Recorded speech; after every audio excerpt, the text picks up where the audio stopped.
Labaran wasanni. 'Yan wasa shida wanda za su bar Old Trafford a ƙarshen kakar wasannin nan. Za ku ji yadda kocin Chelsea da na PSG suka zagaye domin bushewa ɗan wasan Barcelona wato Ousmane Dembele kunne domin kada ya ƙara rattaba kwantaragi.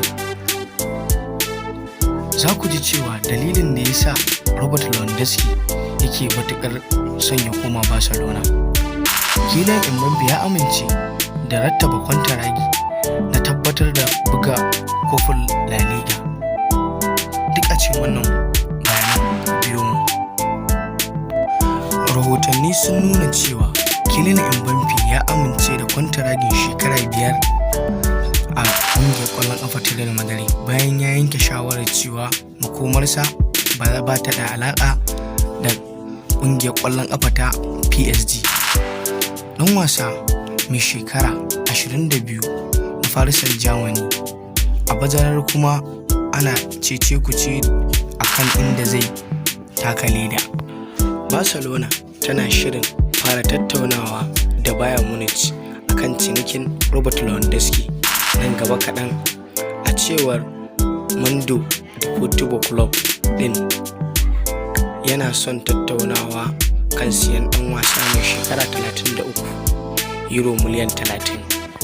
Chelsea da Paris Saint-Germain dukkansu sun sanya ido sosai kan lamarin, duk da cewa dukkansu sun dogara da dalilin Chelsea suna jiran a dakatar da takunkumin da aka yi musu na siyan 'yan wasa.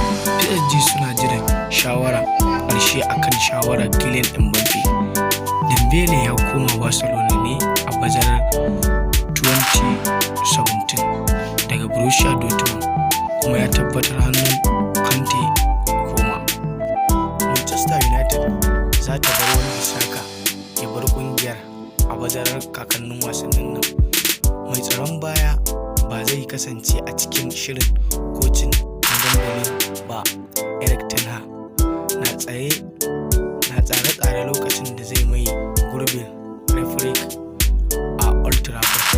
Saka ya koma Man United ne daga Crystal Palace a shekara ta 2019 akan £50 miliyan a lokacin. Duk da haka, ɗan wasan mai shekara 24 ya yi ƙoƙarin ya tabbatar da matsayinsa na yau da kullum a cikin tawagar ƙungiyar Manchester United. Ku ci gaba da bibiya.